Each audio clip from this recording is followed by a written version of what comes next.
กาสบายดีและสวัสดีจ้าพี่น้องตอนนี้สามีกาอยู่บ้านนางเนาะสามีมาหานางโดยที่บรินัดเนาะผู้ดีนางเพิ่นออกไปรับน้องเพชรไปส่งอยู่บ้านมื้อนี้ค่ะพี่น้องสามีมาบ่เห็นรถเนาะก็เลยโทรหานางวันนี้นางเพิ่นว่าให้ท่าอยู่นี่แหละเดี๋ยวสิมารับน้องพี่น้องจะน้อยสามีกาที่ออกไปส่งน้องเพชรกับนางเนาะสามีเข้ามาในเมืองพี่น้องมาธุระเกี่ยวกับปริ้นเอกสารเตรียมตัวจะไปอบรมเนาะนี่เลย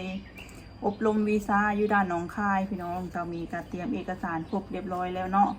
พอดีทางบริษัทจะหางานอยู่เวียงจันทน์เนาะเพิ่นส่งใบวีซ่าของสามีนี้ออกมาแล้วพี่น้องแล้วก็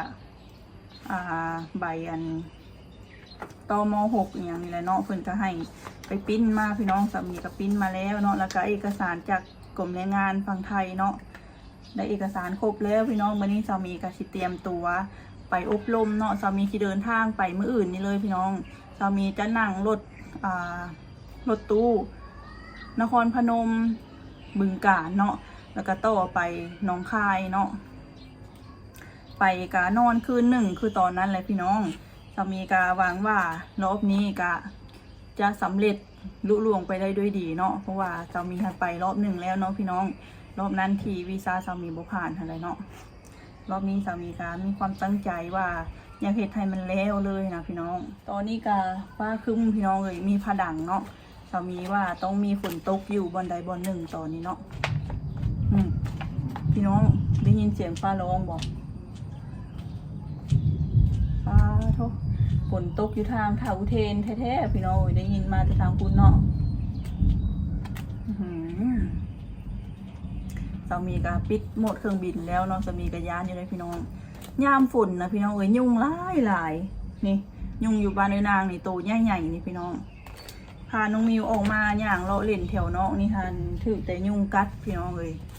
ยุ่งหลายแห้งเนาะยากันยุ่งก็มีได้ของเด็กน้อยนะที่ว่าให้ทาเด็ก6 เดือนขึ้นไปเนาะมันจะเป็น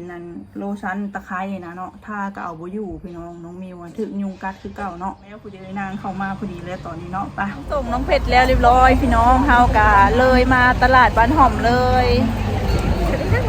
สวัสดีค่ะสวัสดีครับสามียังบ่เคยมาหล่อจะเถื่อได้พี่น้องตลาดบ้านหอมเนาะนี่เป็นครั้งแรกเลยเพราะว่ามันอยู่ไกลพี่น้องถ้าบริมาส่งน้องเพชรกับบริมาหล่อเนาะมาเบิ่งพี่น้องว่าเพิ่นมีอย่างขายแน่เนาะโรตีกล้วยปิ้งปลาโทษพี่น้องหอยถุงมักใหญ่มีน้ำจิ้มน้ำผัดหอยแล้วจ่อยหอยแล้วบอกว่าน้องมีหอยจุกจักบาทจ้าหอย60 บาทแม่จะอันให้เป็นจานได้2 จานถูกไหมมาเห็นแบบว่าเดี๋ยวเอาจานมาเลยหอยพี่น้องแกงอ่อมเนาะไม่ได้อยากรู้ว่าแกงหอยโอ้ยฝนตกพี่น้องฝนตกค่ำแล้วพี่น้องฝนตกครับฝนมิดใหญ่ฝนตกพี่น้องน้องมีงงจะมีอันใส่ยังใส่หมวกน้องมีเองจำได้ไหมฝนตกก็ไม่หวั่นเนาะคนกระเลาะคือเก่าพี่น้องเอากลางเลยนางนะ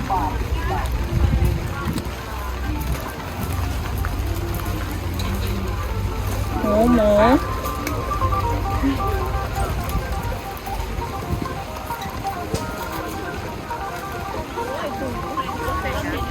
โอ้หอยนี่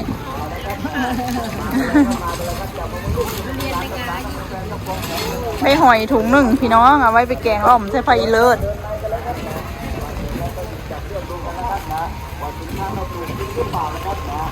โอ้กับข้าวพี่น้องกับข้าวสุกมะเขือแกงผักขี้เหล็กปูนึ่งอ่อมเครื่องในปลา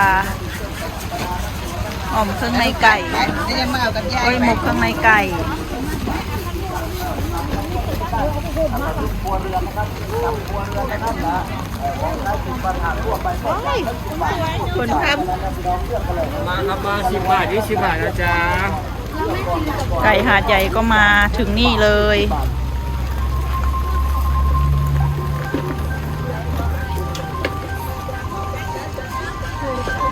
พี่น้องมาเบิ่งผักติ้วผักอีตู่หน่อข่าหน่อไม้ดอกกระเจียว ว่ายังไม่เข้าใจเห็นพี่น้องนะใจเห็นยังไม่เข้ามือทำนะครับนะมาลูกมาคัน แก้วมังกรเงาะมังคุด ยางมาด้านนี้ครับ ปลาสดคักพี่น้อง มาเบิ่งกันข้าวสิบบาท 4 โลร้อย ครั้งแรกก็มาเอาพี่น้องเร็วไว้เขาครับสินค้าเรามีจำนวนจำกัดนะครับบางตัวนะครับ เพราะว่าเราเหมามาจากโรงงานนะครับนะเราขายกันแบบทุกเศรษฐกิจนะครับนะไม่ว่าสินค้าจะขึ้นยังไงน้ำมันจะแพงยังไงเราไม่สนครับเราขายถูกอย่างเดียว ปลาปีกไก่พี่น้อง 20 บาทรีบเร่งกันเร็วไว้ ปลาปีกไก่ มาก่อนเลือกก่อนมาก่อนเลือกก่อน กับข้าวสุก ไม่มีดาวเงินสด ถุงใหญ่มากพี่น้องป้าเพิ่นให้หลายขนาดครึ่งถุงเลย แกงเผ็ด แกงเขียวหวาน หมกไก่บอกแกงไก่ หน่อไม้ดองพะโล้แกงไตปลา ต้มจืด ยำ หลายอย่างเลย ครับเดินในกันเลยจับดูกันเลยนะครับนะจับดูกันเลย ถุ นะ ง ครับ ใหญ่มาก ไม่ต้องรีบร้อนกันพี่น้องไม่ต้องรีบร้อนกันเลยนะครับนะใจเย็นๆนะครับนะเลือกกันช้าๆนะครับสินค้าเรามีกัน ทางนี้เป็นหอยแครงหอยข้างพี่น้อง สดๆเลย หอยแครงปลาแห้ง จ้า หอยแมลงภู่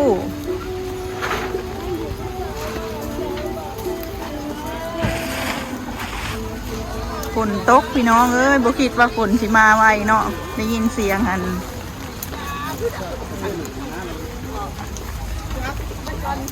ได้ยินเสียงฟ้าร้องตอนสามีเว้าแหละพี่น้อง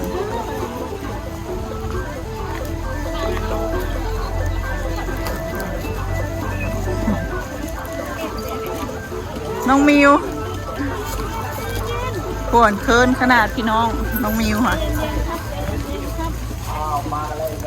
ราคาถูกอย่าง10 บาท20 บาทตามกระแสเดี๋ยวมากันเลยเด้อจะได้สินค้าราคาถูกยังกัน10 บาท20 บาทจะพี่น้อง อีหยังก็10 บาท20 บาท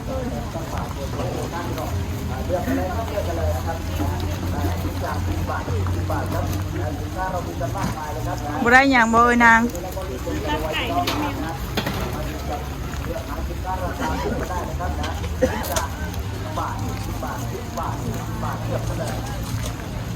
ตลาดบ้านห่อมก็อยู่อันไกลสะพานเลยพี่น้อง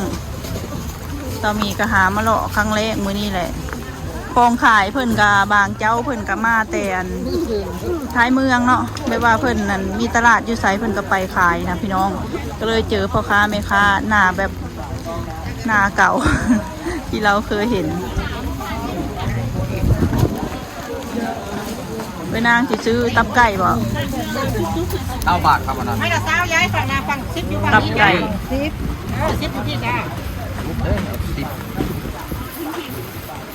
อันตัวอะไรมันแหมๆเนาะ ไก่อบครับก็เดี๋ยวนี้แหละมันซุกมันกูไหมครับ ทุกจ้านี่บังได้เลยตามน่ะทุกเอามาคืนเลยจ้าลี แหมมันเลยครับไก่อบเลย น่าเบิ่งนู้นมันเพิ่นผสมได้ นี่จะเป็นพี่ก้อนลูกมันแข็งโคตร พอมันแข็งแล้วนะ อาจารย์ น้อยนี่เราอ่ะ เจ้าชัวทุกหลายมันก้อนอีกน้อยเนี้ย มาคำหน่อยอันนี้บ่สิกินตับไก่นั่น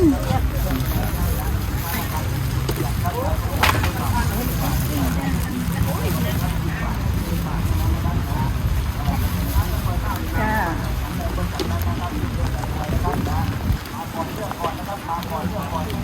อุ้ย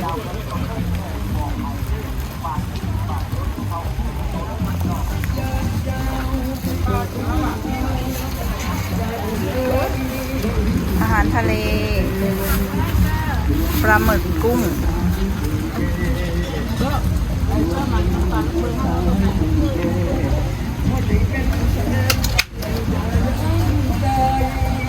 หางหมู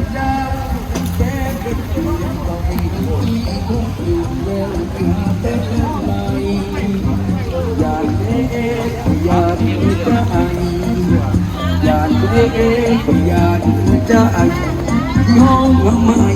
น้ำเจ้ายังดื้อยานเด็ดเอวดมมาที่แถลงลมตรงบ่มีพลาด น้องมิวครับ น้องมิว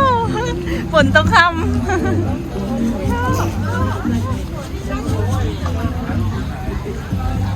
พี่น้องตลาดก็อยู่ใกล้สะพานเลยเนาะเดี๋ยวเฮาก็เลี้ยวเห็นสะพานเลยตอนนี้ฝนตกคนกะมาหลายได้พี่น้องรถจอดเต็มเลยปุ๊บเป็นกำลังเตรียมสิข้ามมาแล้วทางนั้นก็ได้ฝนตกคำซ้ำคนน้อยนี่นาน้องมิวครับ น้องมิว